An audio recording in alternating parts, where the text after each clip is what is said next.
This is gonna be only in English because I think we already did the same video a little bit earlier, talking about the approval that the IMF has given to the Republic of Congo under the leadership of most of the financial criminal and blood criminal too, what we call Sassou Nguesso, who is actually a mercenary, a man that the French people has put in place right there in the Congo. You also have to know that the Congo is now divided into countries. You have the Congo Republic, which is under the leadership of Sassou Nguesso, and you have also the Congo Federation. It is a new country, was born in October 23rd, 2021. Right now, the Congo Federation is working toward the mechanism of freeing the country and kick out all the militia that Sassou Nguesso and the French people have put there. The Congo Federation land is right now under what we call an internal colonization, where the Congo people are being killed, their land are being sold, and the natural resources are being exploited by the Moshi, people from the north, by the Sassou Nguesso regime, and by the French. What we call here French is right now under the leadership of Mr. Macron, who is the French president. So you know that in January 21st, 2022, which is about 5 days ago, the IMF Executive Board approved a new 455 million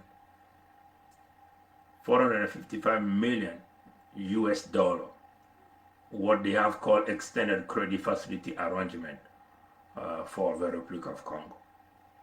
That's where we are asking the question, based on what the IMF has approved this money toward the Sassou Nguesso regime, based on what? Let's go back to the history.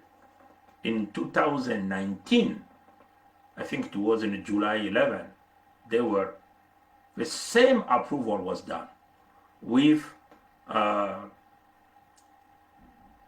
what we have called here an immediate payment of, I believe it was 45 million US dollar was given to the Sassou Nguesso regime. 70% of that money was taken by Sassou Nguesso himself. We remember at that time, the Congo Republic, they have the person who is called Kalis Ganongo as the financial minister. That guy went under a health health issue because of that situation. I think he suffered heart attack because the advance payment made by the IMF was probably to inject within the Congo economy system. But Sassou Nguesso himself took 75% of the 48 million, I believe 49 million US dollar that was paid at that time. Under the same contract, there were some goals that the IMF put in place. The Sassou Nguesso regime, the Congo Republic, under the leadership of the French president, they supposed to reach that goal in order of the contract keep moving forward. Even though the payment of 49 million was done right away when the contract was approved, when the executive board, the IMF's executive board approved it, $49 million US was right away paid to the Congo, given to the Congo. And then the IMF say that, okay, we're going to put in place, as usual, the rule of law for you to be able to get the remaining money. There were 48 goals the Congo was supposed to reach in able for the contract to keep moving forward. I'm going to just take a few points of that contract, what we have called the 48 measurement. You can call it like that, but it was a goal. It's like a law. When you reach that goal, then we're going to pay this amount of money. The owner of the Republic of Congo. None of this was rich. None of this got. As you know that when you work for a big corporation, here in Canada, United States of America, in so many different countries, when you have a huge corporation, every year, each employee has a goal to reach. And your increase at the end will depend on if you have reached all of this goal that was set at the beginning of the year by your manager. You understand what I'm saying? So from July 11, 2019 until today, none of the 48 measurements or 48 goals was reached by the Sassou Nguesso. How come in January 22nd, 2022, it's mean like in 5 days ago, the IMF executive board has approved another loan money to the Sassou Nguesso regime. This is fishy. Something doesn't look right here. This is a corruption. And this is a mafia. Right? This is a mafia. But you also know that there were a problem with what they have called the money of future generation. This was evaluated to billion of US dollar money. And all of this money has disappeared. Fight against corruption. You know that all the corrupted people still there, and most of them still in high position in power. So they still have all of the billion of dollars of the South, which is the Congo money that they've been hiding somewhere. Crime has probably been multiplied by exponential factor. You know that. And corruption are probably also multiplied by exponential factor there. Fraud. We still be in a fraud in the Republic of Congo. As you know that now they're selling the Congo land, and the Congo is not part of the Republic of Congo anymore. How come the IMF can come to us in front of everybody worldwide, explain oil, money coming from oil was keep coming up. The barrel of oil was around $89, $110. They even talk about some reserve of money at that time. All of this is being well known within the IMF system, within the worldwide economy system. So now we are getting back to the same mafia system. But we are getting it. Each of these French presidents will always go see the criminal system to pay for their election. We have seen that with Hollande when he asks us to go change the constitution is again we have seen some fixing of money. The Congo debt has probably been multiplied by 100 times. All fixing money within the corrupted system with some fishy lender. We have seen that. They kill the Congolese people. Olon get out after 5 years. He's been living a perfect life under the blood of the Congolese people. And this is the same thing happening. So the French politics, Palais de l'Élysée, with their president, they always work toward this mafia system to create some debt. The Congo, they guy, #1 mafia in Congo, he's gonna go see the Chinese, sign some debt. He's gonna go see some lender in all the system, take some debt, and then at the end, the money is being given to the French politician. That's what is happening right now. So how come the IMF is telling us, staying to the Sassou Nguesso regime, I have put 48 of this measurement, 48 of this goal. You have to obey on this. This is the law. If you don't reach this, I'm not going to pay you any money. The contract that was signed in 2019 was cancelled because of non-respect of the clause of the contract. But we are in the same circumstances right now in Congo. The same environment with the same people. How come now they're getting money? What happened to the IMF border? Do any of these people who are sitting on that border, they're getting the commission, fraud, bribe, money laundering? That's what we just want to know. Right?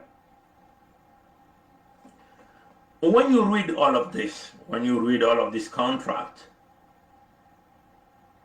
on the fixing on the mafia system they're putting in place, the oil. But the oil belongs to Luango. Luango is not part of the Republic of Congo anymore. Luango is part of the Congo Federation, a new country that was created, put in place in October 23rd, 2021. So, how come the IMF can approve some money to the Republic of Congo, and the Republic of Congo is putting the oil that does not belong to them on the table? That's a question there. Something is fishy. The French, again, they have worked in that way so that the loan can be approved, and the French politician will take their money and the debt will stay in the name of the Republic of Congo. How they going to pay it back with the oil that does not belong to them? That's a question you have to answer. Another thing, they're using a large scale of farming. That's what they're doing here. They're saying here, okay, because the Republic of Congo is showing some sign of large scale farming. But the question is, where they gonna be doing this farming? The land that the Republic of Congo is putting in place, is telling to the IMF, is the land that does not belong to the Republic of Congo. The land to do farming is the land that belongs to the Congo Federation, a new country. The land that belongs to the Congo people who have withdrawn themselves from the Republic of Congo because of non-transparency, when you come to economical system, non-transparency when it comes to the finance, because the Republic of Congo is deeply immersed in the large crime, blood crime, economical crime, because the Republic of Congo is keep buying mercenary military from overseas and bringing them to the Congo land so that they can keep killing the Congo. So if the IMF, by approving this with all of this mafia system, they're counting on the land to do a large scale farming, that's again, you have missed that point. The land does not belong to the Republic of Congo. The land belongs to the new country, the Congo Federation. The oil does not belong to the Republic of Congo. The oil belongs to the new country, the Congo Federation. So how then you're gonna get your money paid back? By doing the farming where? On top of water in the north, on the Republic of Congo. The oil is for Luango. Luango is in the Federation. Luango will be running the oil so that it can promote the development of their people, the sustainability economy of their people in Luango. The other part of the Federation, which is the state of Mpangala, the state of Buenza, state of Lekumu, the state of Niadi, all of these states, they will be using their land for a large scale farming for the people and for the sustainability development. So if the IMF, the directory member, executive member, they have approved the $455 million US dollar here to the Republic of Congo, we can always say that this is the money that was put in place and paid for the French election, for Macron election, and not for even for the Ngala or the people that belong in the Republic of Congo. I think we were pretty clear on our statement, even though we are talking with a little English. I'm pretty sure that you are getting it better because we are talking better than the Nigerian, right? So we are pretty clear, my brother, my sister, the IMF Directory Board, the Executive Board member. You have to explain to the Congolese based on what you have provided a loan to the Sassou Nguesso regime of $455 million US. If you are thinking about the oil, about the gas, about the natural resources that does not belong to the Nguesso or to the north, my brother, my sister, and executive member, you have just put your money in a sinkhole. A sinkhole.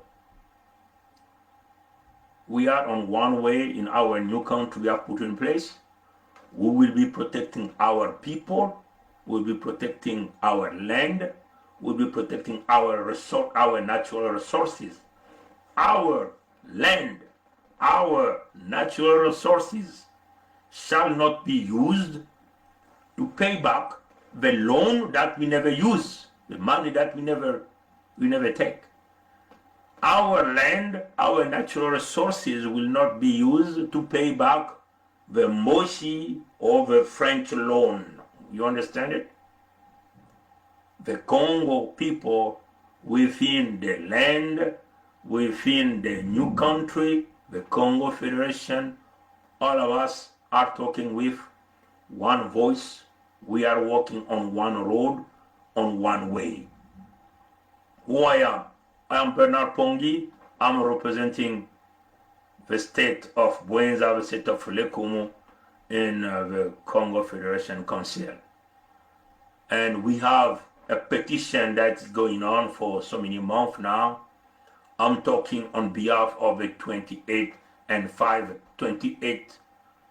28,005.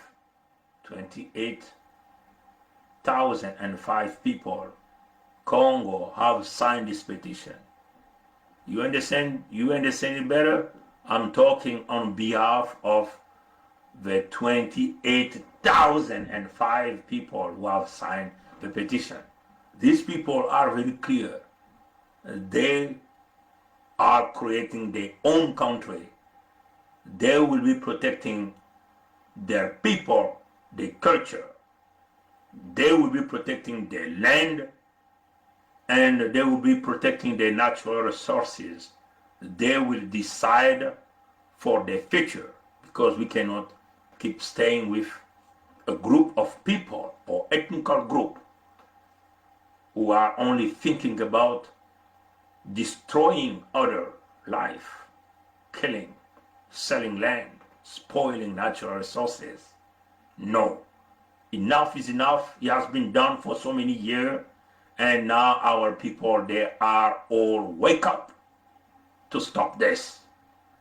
We have chosen our path, a new country, the Congo Federation. So if the IMF is making all of this fixed up, so all of these people who are sitting on the executive board, they're taking their share of corruption, money laundering, on behalf of the Republic of Congo. It's fine for you to do that, but please remember, the land in the south, the natural resources in the south, shall not be used as a gauge of paying back your money. Thank you for watching this video. May God bless you. May God bless the Congo Federation. See you next time. Bye-bye. Pour écraser l'argent des générations futures. Mais c'est bien ça, les générations futures. Mais là aussi, où va l'argent des générations futures? Si les générations futures, c'est qu'il est pour les générations futures et gardé pour cela. Pour écraser l'argent des générations futures. mes amis, quand je suis passé ici en mai, vous m'avez posé la question, je vous avais répondu. Vous me la reposez. Je vous avais répondu. Vous avez oublié la réponse que vous avez donnée? Ah, mais c'est pas normal. C'est pas normal. Hein? Vous n'étiez pas tous là. Pour écraser l'argent des générations futures. Mes amis, quand je suis passé ici en mai, vous m'avez posé la question, je vous avais répondu. Vous me la reposez. Je vous avais répondu. Vous avez oublié la réponse que vous avez donnée? Ah, mais c'est pas normal. C'est pas normal. Hein? Le plan nous a prescrit de dire la vérité. Rien que la vérité. Mais nous sommes des dirigeants des États. Aucun État au monde ne veut dire la vérité sur tout. L'autre autorité nationale est consciente de ce phénomène, conscient que ça nous gêne, ce phénomène nous gêne. Lors des discussions avec le Fonds monétaire international, avez-vous parlé des prêts que le Congo a accordés à certains pays africains? Journaliste, si vous êtes congolais, lorsque nous avons eu effectivement un peu d'embellie financière, oui, nous avons aidé des pays. Donc, le Congo n'a pas à rougir de ça. Nous sommes un pays solidaire avec des frères qui sont en difficulté à cette époque-là. Nous l'avons posé les actes, mais je veux dire que la dette se paye. Et le Congo est prêt à recommencer un jour s'il avait les moyens de soutenir les autres pays en difficulté. Et chaque fois que c'est nécessaire, on pourra multiplier ce type d'exercice. Nous souffrons et durement. Mais il y a un thème dont vous ne parlez toujours pas, dans les atouts et faiblesses de notre économie, c'est celui de la corruption. Monsieur le Premier ministre, qu'est-ce qu'il en est? Quelle est la réalité que vous maîtrisez à ce sujet? Je vous ai dit tout à l'heure que quand le Fonds monétaire est arrivé, ils avaient, s'il vous plaît, dans leur feuille de route, ils voulaient s'occuper de la gouvernance et de la dette. Dans la gouvernance, y compris la corruption. Ils ont rencontré notre ministre de la Justice. Vous voyez? Ils ont parlé de corruption. Comment nous sommes organisés? Blanchiment d'argent. Pour faire court, nous avons tous les organes sont créés. Ils ont dit Congo, félicitations. Mais quels sont les résultats? Le fonctionnement de ces organes? C'est la question qui nous a été posée.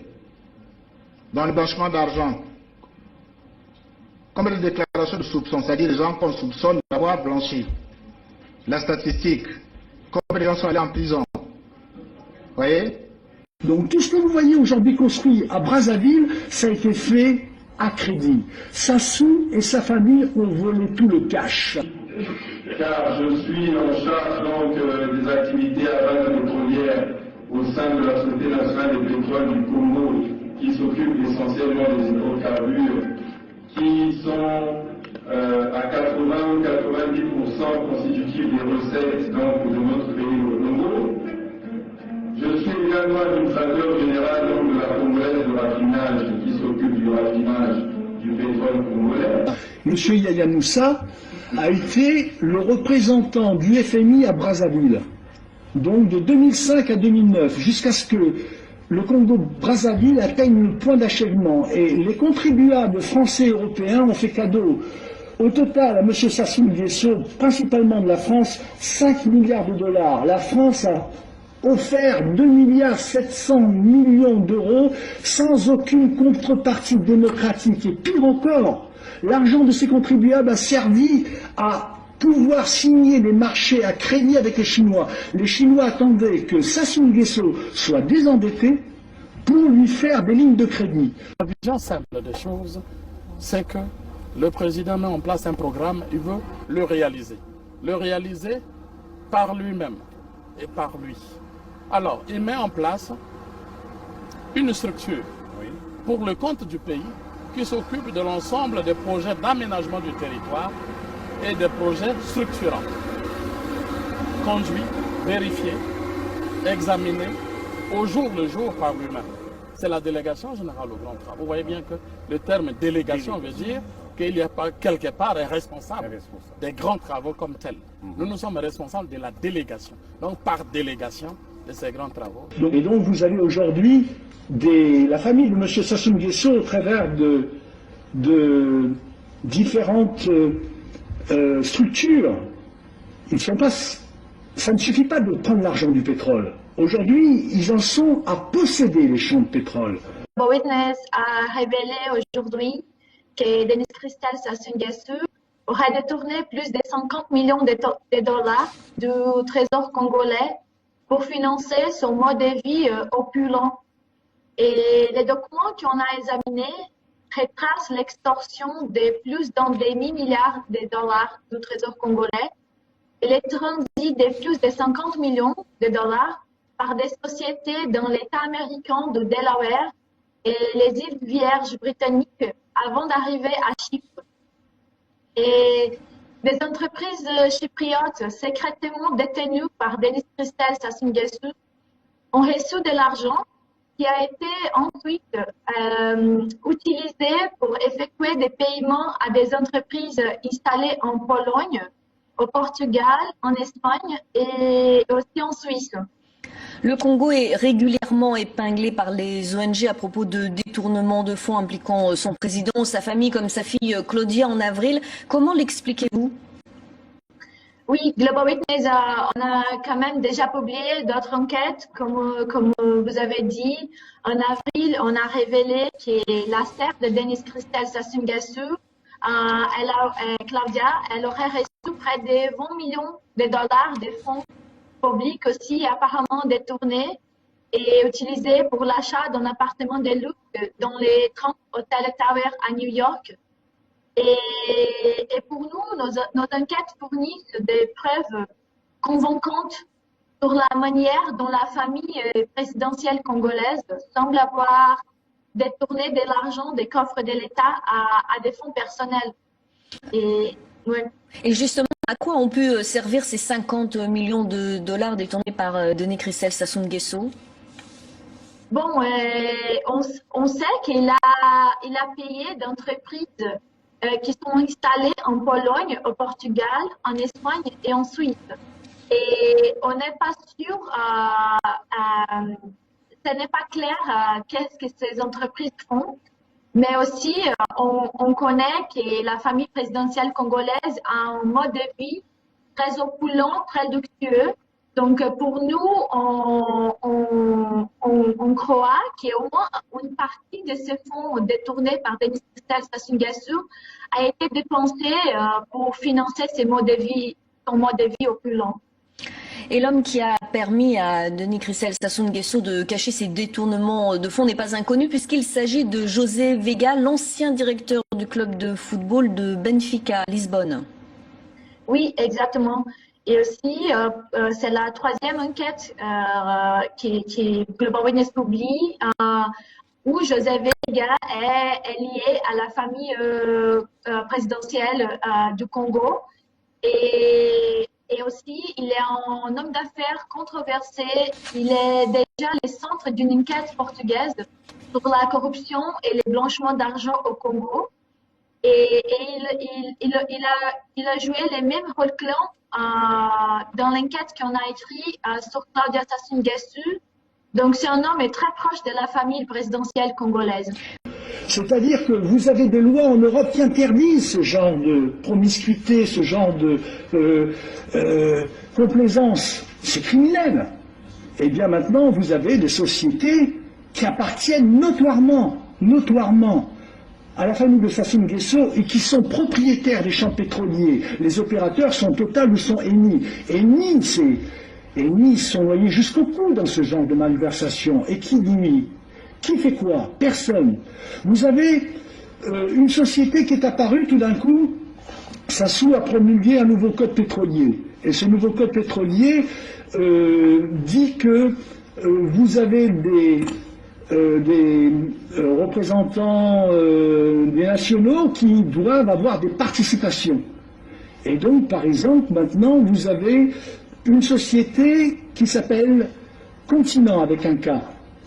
Cette société est représentée par M. Yaya Moussa. M. Yaya Moussa a été le représentant du FMI à Brazzaville. Donc de 2005 à 2009, jusqu'à ce que le Congo-Brazzaville atteigne le point d'achèvement. Et les contribuables français et européens ont fait cadeau au total à M. Sassou Nguesso, principalement de la France, 5 milliards de dollars. La France a offert 2,7 milliards d'euros sans aucune contrepartie démocratique. Et pire encore, l'argent de ces contribuables a servi à pouvoir signer des marchés à crédit avec les Chinois. Les Chinois attendaient que Sassou Nguesso soit désendetté pour lui faire des lignes de crédit. Donc tout ce que vous voyez aujourd'hui construit à Brazzaville, ça a été fait à crédit. Sassou et sa famille ont volé tout le cash. Et tracé l'argent des générations futures. Mais c'est bien ça, les générations futures. Mais là aussi, où va l'argent des générations futures? Si les générations futures, c'est qu'il est pour les générations futures et gardé pour cela. Et tracé l'argent des générations futures. Mes amis, quand je suis passé ici en mai, vous m'avez posé la question, vous avez répondu. Vous me la reposez. Vous avez répondu. Vous avez oublié la réponse que vous avez donnée? Ah, mais c'est pas normal. C'est pas normal. Hein? Vous n'étiez pas tous là. Et tracé l'argent des générations futures. Mes amis, quand je suis passé ici en mai, vous m'avez posé la question, je vous avez répondu. Vous me la reposez. Je vous avez répondu. Vous avez oublié la réponse que vous avez donnée? Ah, mais c'est pas normal. C'est pas normal. Hein? Le plan nous a prescrit de dire la vérité.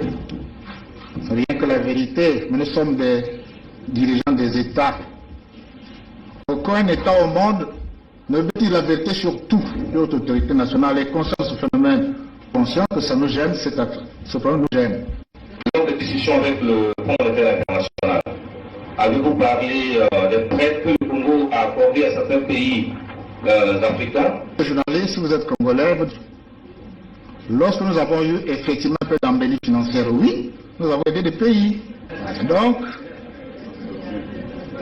le Congo n'a pas à rougir de ça. Nous sommes un pays solidaire avec des frères qui sont en difficulté à cette époque-là. Nous l'avons posé les actes, mais je vous dis que la dette se paye. Et le Congo est prêt à recommencer un jour s'il avait les moyens de soutenir les autres pays en difficulté. Et chaque fois que c'est nécessaire, on pourra multiplier ce type d'exercice. Nous souffrons énormément. Mais il y a un thème dont vous ne parlez toujours pas, dans les atouts et faiblesses de notre économie, c'est celui de la corruption. Monsieur le Premier ministre, qu'est-ce qu'il en est? Quelle est la réalité que vous maîtrisez à ce sujet? Je vous ai dit tout à l'heure que quand le Fonds monétaire est arrivé, ils avaient, s'il vous plaît, dans le feu de route, ils voulaient s'occuper de la gouvernance et de la dette. Dans la gouvernance, y compris la corruption. Ils ont rencontré notre ministre de la Justice. Vous voyez? Ils ont parlé de corruption. Comment nous sommes organisés? Blanchiment d'argent. Pour faire court, nous avons tous les organes sont créés. Ils ont dit Congo, félicitations. Mais quels sont les résultats? Le fonctionnement de ces organes. La question qui nous a été posée. Dans le blanchiment d'argent, combien de déclarations de soupçon, c'est-à-dire les gens qu'on soupçonne d'avoir blanchi? La statistique, combien de gens sont allés en prison? Vous voyez? Et tout le monde, il y a des gens qui sont au courant. Mais qui est au courant? Ce sont les dirigeants de l'Europe, les dirigeants de certains pays européens, les dirigeants de la France, bien entendu. Et c'est un scandale monumental. Donc, vous avez réuni, monsieur le député, cette réunion pour jeter un petit faisceau de lumière sur le Congo. Alors, s'il vous plaît, monsieur le député, continuez. Parce que le Congo, ce n'est pas une réunion de 2 heures ou de 3 heures qui sera nécessaire. C'est des jours entiers, parce que la liste des crimes, elle est longue. L'avenue d'Embouchi. L'avenue d'Embouchi. L'avenue d'Embouchi. Ça ne pouvait pas s'allier avec les Souba pour que nos amis de Luanda se croisent les bras. Donc nous avons obtenu un appui matériel de Luanda qui nous a permis d'aller vers la fin de la guerre. Mais je dois dire que cet appui, nous l'avons obtenu début octobre 97, mais la guerre avait commencé le 5 juin 97. Et les armes venaient d'où alors? Comment elles étaient acheminées? Ah, ça, comment? Il y a les airs, il y a les mers, il y a les routes. Pour partir de Luanda au Congo, je crois qu'on n'a pas besoin d'un miracle, non? C'est un grand État qui a des avions, qui a des bateaux, comment puis-je vous dire? Par quel chemin seraient passées ces armes pour arriver? Ben, ils sont arrivés.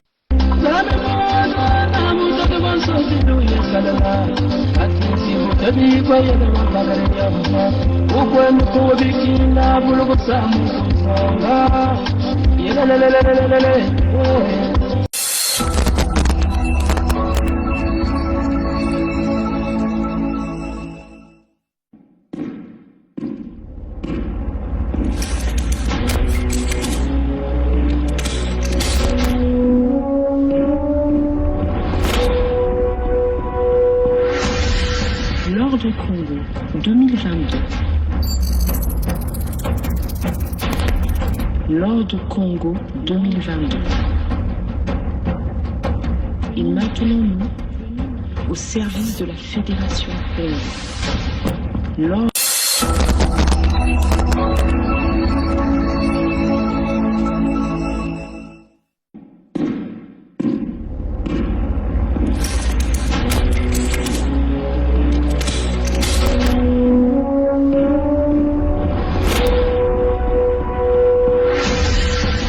du Congo 2022.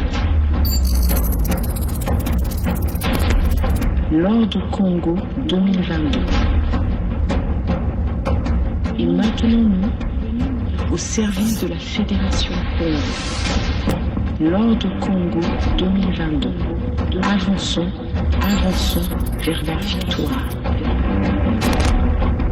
Avançons, avançons vers la victoire. Venez nous rejoindre, venez nous rejoindre. Lors de Congo 2022.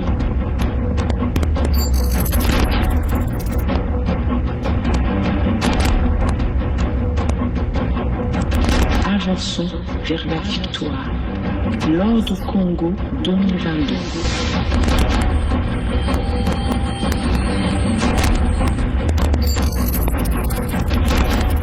Et maintenons-nous au service de la Fédération Congo. Venez nous rejoindre. Lors de Congo 2022.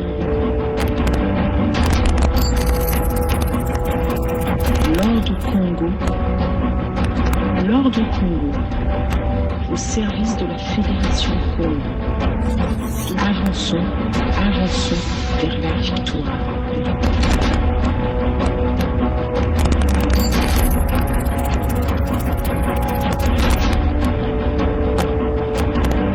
Lors de Congo 2022. Congo debout, tous ensemble. C'est maintenant ou jamais.